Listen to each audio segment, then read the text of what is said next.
Alléluia. Amen. Amen.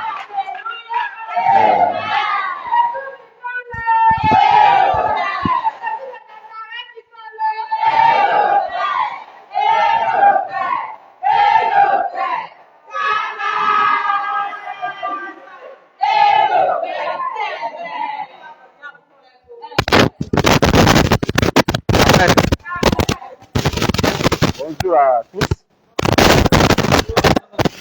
Que le Seigneur vous bénisse. Ça fait un bon moment. En tout cas, tout ce que Dieu fait est bon.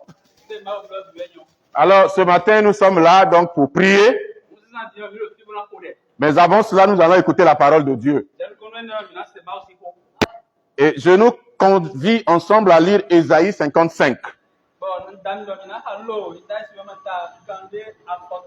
Verset 6 au verset 11. La Bible dit ceci: cherchez l'Éternel pendant qu'il se trouve. Invoquez-le tandis qu'il est prêt. Que le méchant abandonne sa voie et l'homme d'iniquité ses pensées. Qu'il retourne à l'Éternel qui aura pitié de lui. À notre Dieu qui ne se lasse pas de pardonner. Car mes pensées ne sont pas vos pensées. Et vos voix ne sont pas mes voix, dit l'Éternel. Autant les cieux sont élevés au-dessus de la terre, autant mes voix sont élevées au-dessus de vos voix. Et mes pensées au-dessus de vos pensées. Amen. Comme la pluie et la neige descendent des cieux et n'y retournent pas sans avoir arrosé, fécondé la terre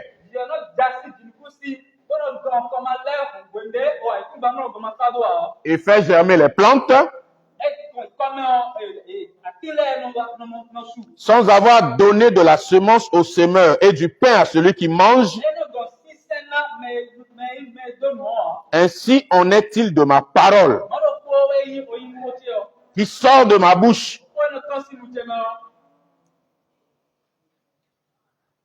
Elle ne retourne point à moi sans effet,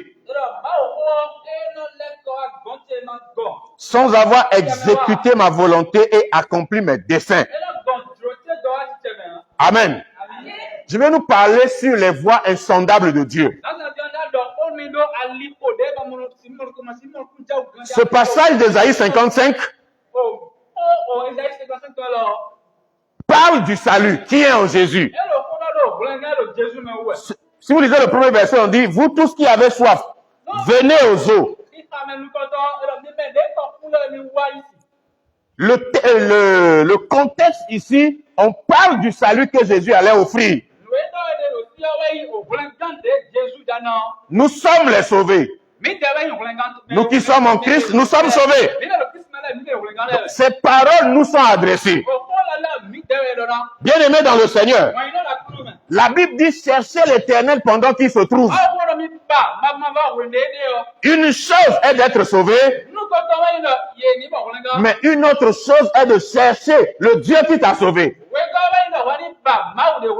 Beaucoup de gens sont venus au Seigneur, mais ils ne l'ont pas cherché pour connaître sa volonté pour leur vie. Beaucoup de gens sont venus au Seigneur, ils n'ont pas voulu avoir la direction ou l'orientation de Dieu par rapport à leur vie, par rapport aux situations de leur vie. Beaucoup de gens sont venus au Seigneur. Ils marchent au gré du vent. Si on dit il y a prière de feu là-bas, il court, il va. Il y a prophétie là-bas, il va. Il y a montagne là-bas, il va. Il va partout sans avoir une direction précise. Mon frère, ma soeur, si Dieu t'a sauvé, c'est parce que Dieu a un plan, Dieu a un programme, Dieu a des choses qu'il veut faire avec toi. Il ne t'a pas seulement sauvé pour te mettre dans la masse, te jeter dans la foule. Tous ceux que Dieu a sauvés, tous ceux-là qui ont eu quelque chose de particulier avec Dieu, c'est ceux qui avaient compris quel était le plan de Dieu pour leur vie. Mon frère, ma soeur, tu dois marquer l'histoire. Ne vis pas dans l'anonymat.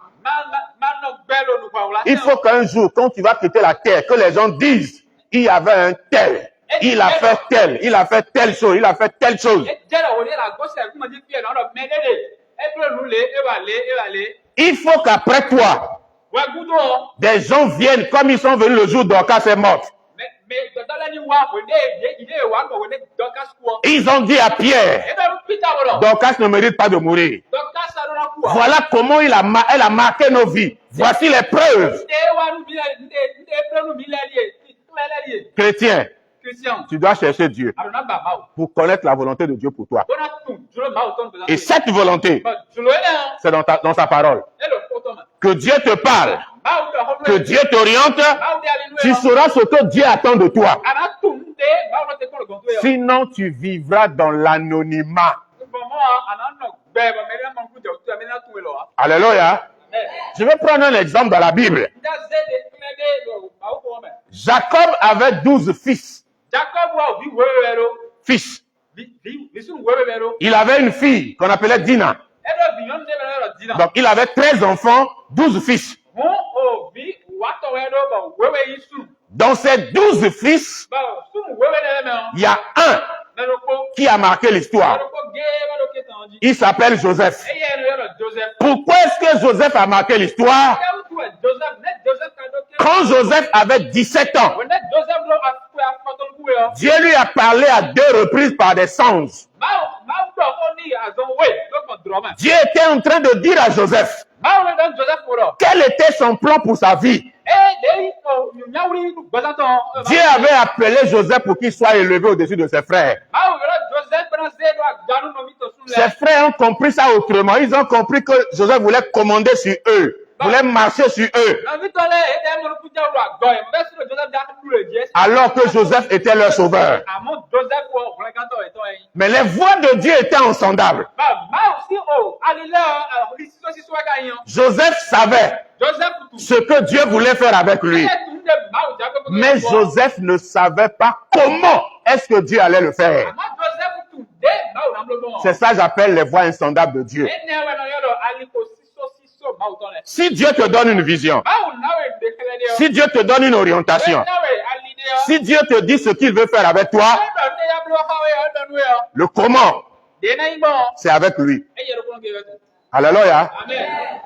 Dieu nous dit ce qu'il veut faire, mais Dieu ne nous dit pas comment il va le faire. C'est ça le vrai problème des hommes. Il y a beaucoup d'hommes de grande destinée qui sont morts avec leur destinée parce qu'ils voulaient savoir le comment.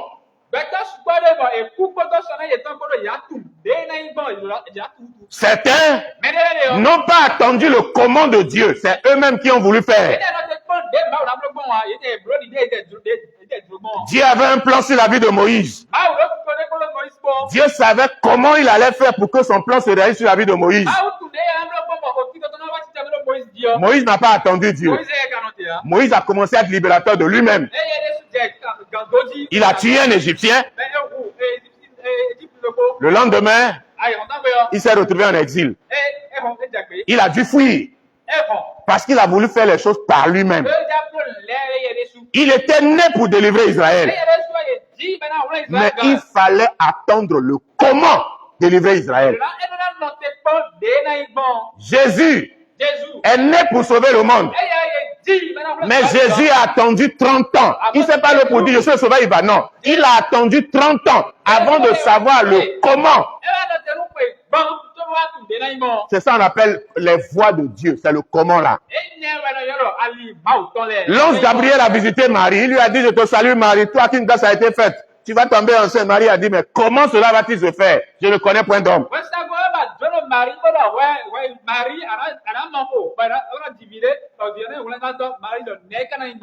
Comment moi, une femme vierge, je ne connais pas d'homme, comment il peut faire enfant?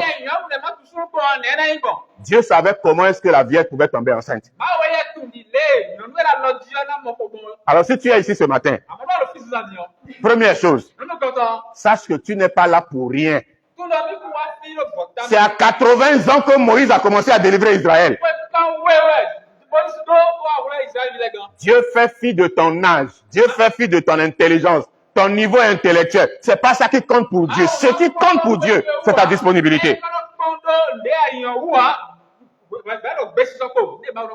C'est pas le problème de Dieu ça.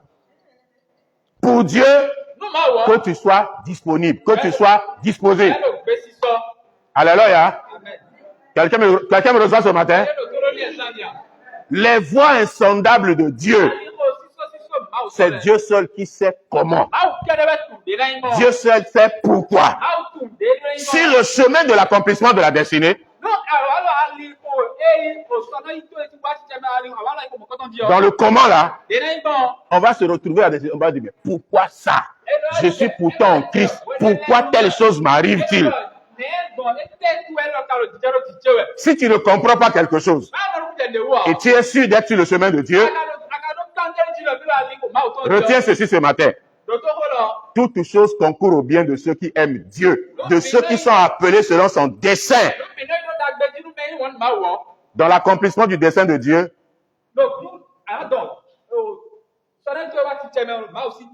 tout n'est pas rose. Joseph, qui avait la vision. Joseph, qui savait ce qu'il allait devenir. Mais Joseph ne savait pas. Il devait passer par une citerne. Joseph ne savait pas qu'il devait être vendu. Joseph ne savait pas. Là où on l'a vendu, il était devenu un patron. Dans la maison de Potiphar, il était un patron. Potiphar lui a laissé tout. Il ne savait pas que dans la maison où il était patron, il pouvait se dire, maintenant là, je suis arrivé. Que là encore, il y aura un problème, il y aura une épreuve. Pour attester, est-ce que ce Joseph était prêt à tout à cause du nom de Dieu, à cause de l'obéissance. Il s'est retrouvé en prison. Il ne pouvait pas imaginer qu'en réalité, ce que Dieu avait montré au départ là, pour aller là-bas, il fallait passer de la prison. C'est de la prison qu'il devait aller là où Dieu voulait l'amener.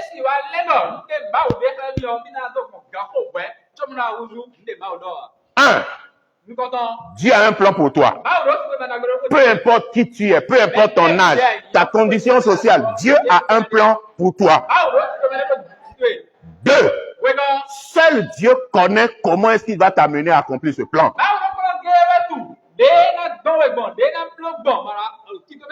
3. Quelle est ta responsabilité? Notre responsabilité, comme la Bible dit, cherchez l'Éternel pendant qu'il se trouve. Invoquez-le tandis qu'il est prêt. Bien-aimé, pour nous, Dieu est prêt. En réalité, c'est nous le problème. Le problème, c'est pas Dieu. Dieu dit, au temps favorable, je t'ai secouru. Au jour du salut, je t'ai exaucé.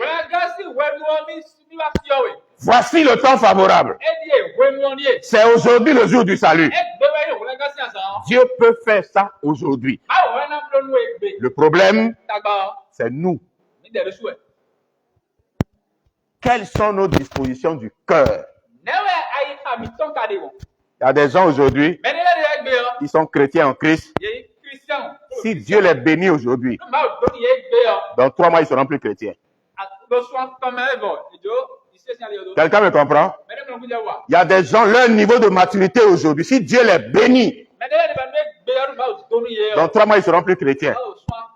Il y a des hommes qui vont aligner des femmes, ils vont devenir polygames. Il y a d'autres qui vont commencer à faire n'importe quoi. Parce qu'ils n'ont pas la maturité de supporter la bénédiction que Dieu veut leur donner. Parfois, on accuse Dieu, on prie, on dit, mais Dieu, pourtant, Dieu m'a dit, Dieu a fait la promesse. Pourquoi est-ce que Dieu n'accomplit pas? Est-ce que tu es prêt? Est-ce que tu as un niveau de maturité où Dieu peut te donner, tu vas supporter?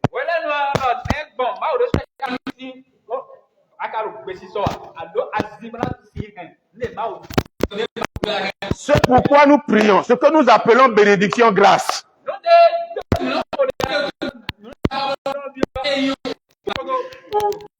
Beaucoup étaient chrétiens, toujours là, tout le temps, dans la prière, à tous les programmes, mais dès que Dieu les a bénis, ils ont commencé à manquer l'église.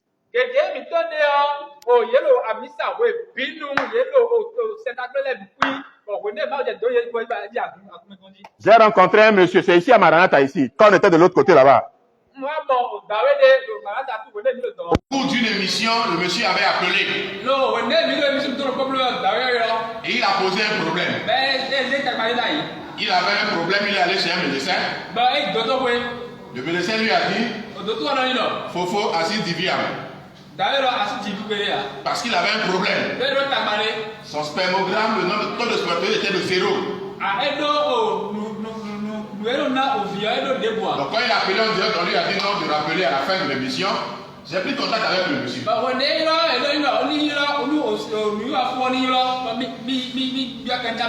J'ai prié avec le monsieur là.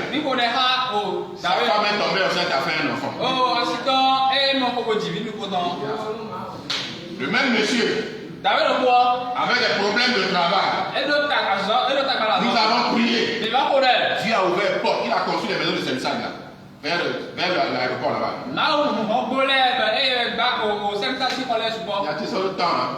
Quand il appelle là, pasteur, c'est le temps. Pasteur, c'est le temps. Il n'a plus le temps pour moi, il n'a plus le temps pour la prière. Même pas de reconnaissance pour dire, mon pasteur, au moins tu as prié pour moi, tu as fait le miracle, rien. Un jour, j'ai rencontré sa femme comme ça au hasard dans une rue. Et j'ai dit à sa femme, elle est pas mariée. La femme m'a appelé de côté pour dire que son mari est en prison. On était samedi. Je lui ai dit lundi on va aller en prison. J'ai prié avec la femme.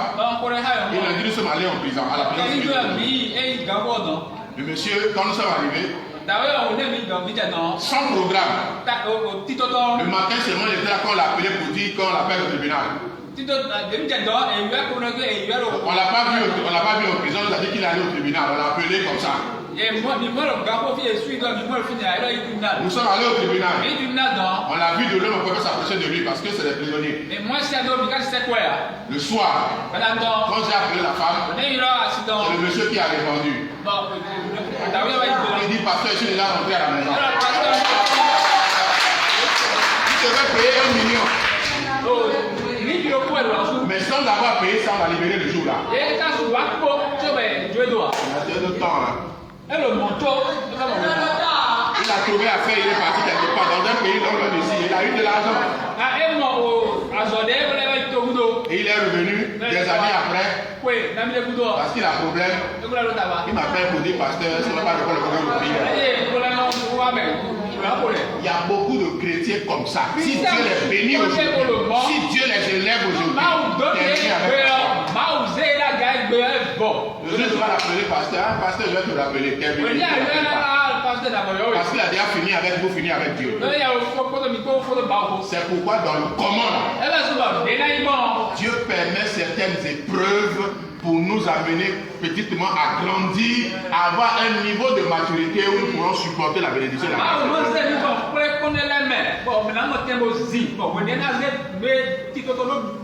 Si tu es dans la difficulté, ce n'est pas parce que tu es maudit. Ce n'est pas parce que Dieu n'est pas avec toi.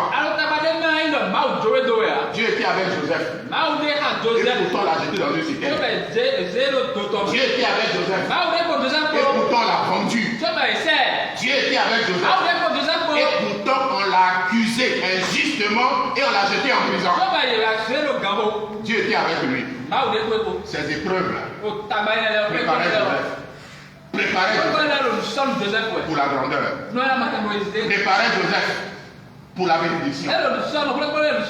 C'est parce que Joseph est passé par toutes ces épreuves. Quand il est parvenu, il est devenu patron, il est devenu chef en Égypte. Quand ses frères sont venus, quand il les a reconnus, ils ont dit pour nous là c'est fini, nous sommes foutus. Mais parce qu'il est passé par des épreuves, il a compris le plan de Dieu. Il a dit, vous avez voulu me faire du mal, mais Dieu l'a pu la changer en bien.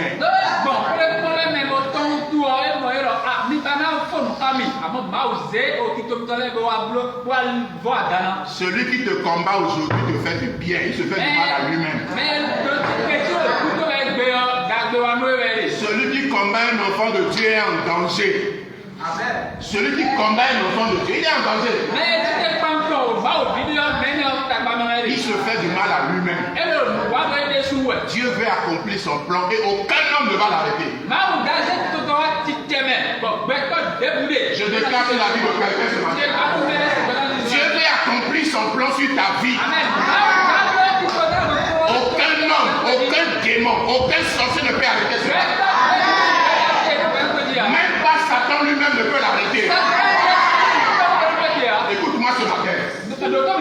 Celui qui a élevé Joseph, son nom c'est Pharaon. Alléluia. Et dans la Bible, Pharaon est un type de Satan, du diable. Parce que Dieu voulait élever Joseph, même Satan lui-même a contribué à l'élévation de Joseph. Quelqu'un me comprend ce matin? Si Dieu veut te bénir, il veut t'élever. Si le diable ne sait pas faire, il va contribuer à ton élévation. Celui qui te combat contribue à ton élévation. Les voies de Dieu sont insondables. C'est pourquoi l'enfant de Dieu doit avoir confiance en Dieu et avoir la certitude qu'il est en train de faire la volonté de Dieu. Si tu es sûr d'être dans la volonté de Dieu, mon frère, ma soeur, avance. Jésus est dans la barre. Avance avec lui. Le temps arrive où la gloire sera manifestée. Le temps arrive où Dieu va se révéler. Le temps arrive où les hommes vont parler. Les hommes vont parler. Il y a des situations qui arrivent. Dieu nous fait passer par là. Parce qu'il y a des gens qui sont témoins de nos souffrances. Ils seront aussi témoins de notre grandeur. Alléluia. Il y a quelques années de cela, j'avais vécu quelque part avec chez Gendéo au fond là-bas, dans un bas-fond. Quand il pleut, si on veut sortir de la maison, tu prends tes chaussures en main, tu plies un peu le pantalon jusqu'à un niveau donné. Tu marches dans l'eau et après tu portes tes chaussures et tu continues. Retour, pareil. Alléluia. C'est pas l'étape de la vie. À l'époque là, la train 11. Il n'y avait pas moto, il n'y avait pas rien. On marchait. Tu prends le zémi de ton calcul. Tu as des gens qui font une partie, une moitié. J'avais des voisins, il y avait des gens parlant de quartier, on se connaissait, on se saluait bien. L'année dernière, il y a une dame avec qui elle a vécu dans le même quartier là. C'est qui allait déposer nos enfants à l'école le matin. La dame passait sur Zémi quand il m'a vu, il dit non que c'est faux, c'est pas une deuxième de les arrêter. Il faut, est-ce que c'est vraiment lui? Et elle m'a dit, pasteur, c'est vous? Elle dit oui, oui, c'est moi. C'est des gens qui ont été témoins des souffrances, de ce que nous avons enduré là-bas. S'il n'y a pas eu ça là, les gens ne verront pas que ton Dieu est un Dieu véritable. Il faut savoir une histoire. Tous les grands ont une histoire. Tous ceux qui ont marché avec Dieu ont une histoire. l'histoire. Ils peuvent raconter à des témoins. Alléluia. Quelqu'un me reçoit. Sœur François, on sait quelque chose. Elle et moi, on a fait l'histoire, c'est un long parcours. Ça fait plus de 20 ans, depuis Zobo. Plus, ça laisse plus que ça. Donc, il y a des témoins qui peuvent raconter l'histoire. Quand ils m'ont dit pour dire comment Dieu l'a béni, Dieu l'a fait ça, il y a des gens qui ont été témoins des souffrances, des différentes étapes. C'est comme ça Dieu fait. Et c'est ce que j'appelle les voies insondables de Dieu.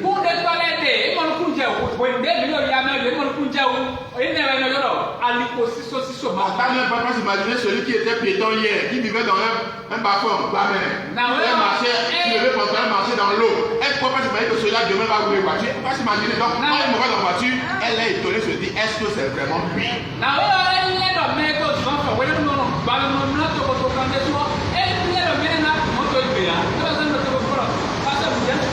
Si quelqu'un se moque de toi, dis-lui, c'est une affaire de temps.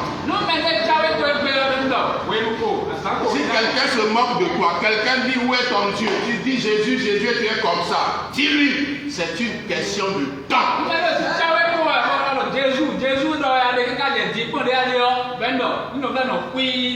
les gens se sont moqués de Joseph, ses frères lui ont dit, hey, le rêveur est venu. Toi qui rêves, tu vois Dieu dit, Dieu fait. Aujourd'hui, là, on va t'enterrer avec tes rêves. On va finir avec ça. Même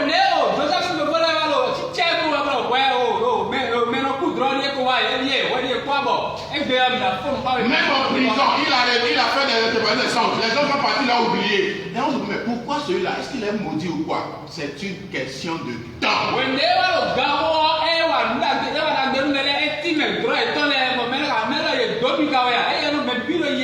Le jour où ils sont venus le chercher eux-mêmes, ils n'avaient pas idée que c'était son jour de gloire. Il s'est réveillé comme prisonnier comme tous les jours. S'il faisait un travail en prison, il faisait le même travail, il était là, il ne savait pas que c'était son jour de gloire qui avait sonné.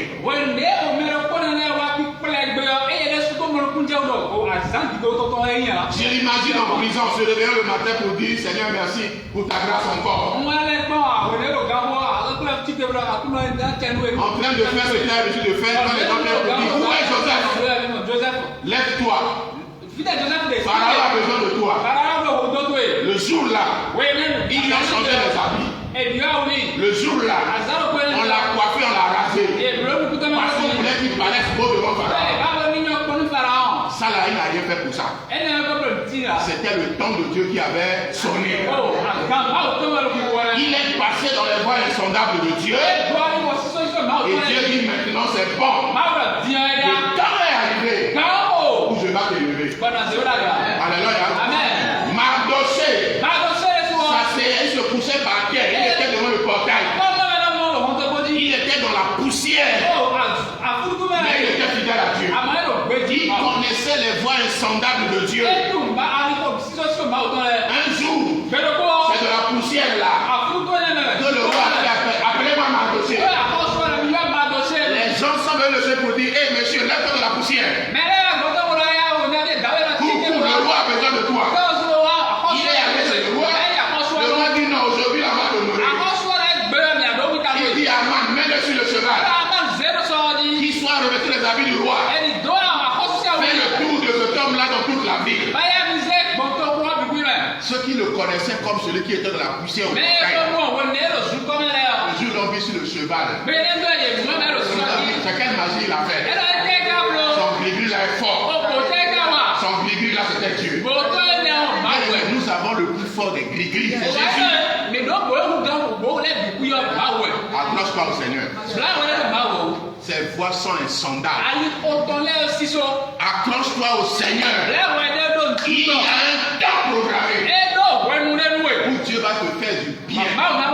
Où Dieu va te consoler. Un temps où, quand même les gens vont te voir de loin, ils sauront que quelque chose a changé. Alléluia. À l'époque là, le temps était dans le caméra. J'étais mince comme ça là, comme un drapeau. Je faisais pique bien. Aujourd'hui, là, pour faire pique, c'est difficile parce que le ventre a poussé. Alléluia. Il faut des gens pour raconter l'histoire. Parce que les gens te voient aujourd'hui, c'est pas par où tu es passé. Ce sont les voies insondables de Dieu. Tu dois passer par là. Tous les blancs sont passés par là. Abraham est passé par là. Isaac est passé par là. Jacob est passé par là. David est passé par là. Si nous sommes de Dieu, nous passerons par là. Israël est passé par là. Il fallait le désert pour arriver à Canaan. Il fallait les difficultés pour arriver dans le pays où coule le lait et le miel.